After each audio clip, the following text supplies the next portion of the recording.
Sans doute êtes-vous désormais des super-héros des exerciceurs. Vous savez, ces outils qui vous permettent de créer des questionnaires qui vont être directement autocorrigés.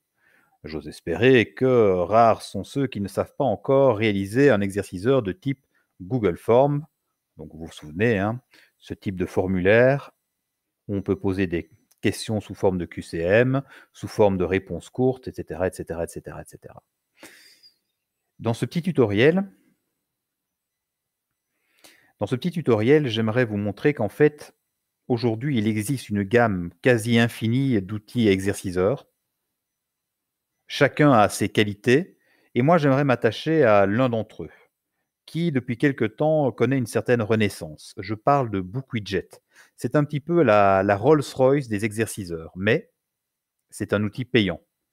Un peu plus d'une cinquantaine d'euros pour une année. Alors pourquoi BookWidget? Parce que BookWidget est riche en possibilités. Et ces possibilités, j'aimerais les observer avec vous durant ce petit tutoriel. La diversité des questions, c'est énorme. L'intégration à Google Classroom, le fait qu'on peut travailler en groupe, la table de correction et surtout ce que j'ai découvert dernièrement, le live. La diversité des questions, eh bien, je me rends sur le tableau de bord BookWidget, je vais sur Widget et là, je crée un widget. Google Forms et d'autres exerciceurs ne proposeront jamais autant d'activités. Je parle notamment pour les profs de maths. Et si je me rends sur une feuille de travail, vous allez voir que la gamme des questions est plutôt riche. Démonstration. J'ajoute une question. Et là, je peux ajouter du texte, des questions à choix multiples comme toujours, des questions riches, des questions où des textes où il s'agit de remplir des mots ou d'identifier des mots, déglisser, déposer, des tableaux, des images à annoter, un tableau blanc avec formule mathématique, des questions où il s'agit de déposer des photos, etc., etc., etc., etc. Vous voyez bien qu'il y a des outils pour les sciences et pour les maths. Outre la diversité des outils, comme je le disais, il y a aussi la capacité de partager des groupes de profs et donc de retrouver les activités d'autres personnes. Je fais partie d'une série de groupes, mais je pourrais très bien demander à rejoindre d'autres groupes qui existent ici en Belgique. J'ai simplement tapé latin et vous voyez que je tombe sur toute une série de groupes, notamment néerlandophones, à qui je pourrais demander tout simplement d'adhérer à leur groupe.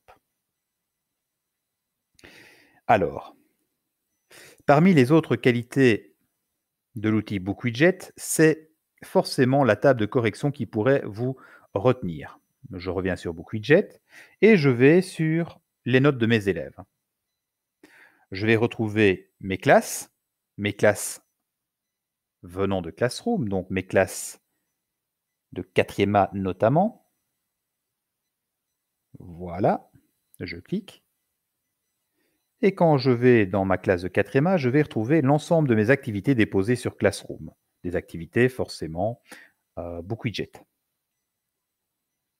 Là, je vais retrouver les statistiques générales.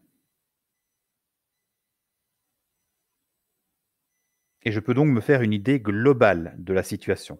Mais je peux aussi cliquer sur un élève et accéder à sa copie. Copie que je pourrais forcément corriger en direct, commenter en direct. C'est donc une table de correction qui est franchement idéale. Je peux naturellement envoyer le PDF aux élèves ainsi que la nouvelle note après correction du professeur. Mais l'intérêt nouveau de BookWidget n'est pas là. En fait, depuis quelques mois, il existe une nouvelle possibilité, le live. C'est quoi le live? Eh bien, le professeur sait voir en direct ce que fait l'élève. Démonstration.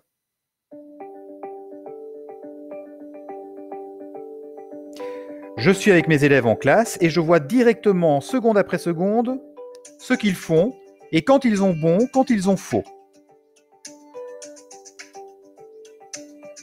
Je peux donc faire de la différenciation avec eux.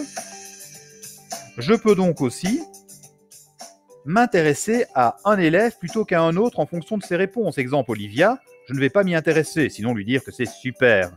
Joseph, au contraire, je vais aller voir sa copie et je vais l'interpeller en visioconférence. Eh oh mon gars, ça va pas, il faut qu'on revoie ensemble.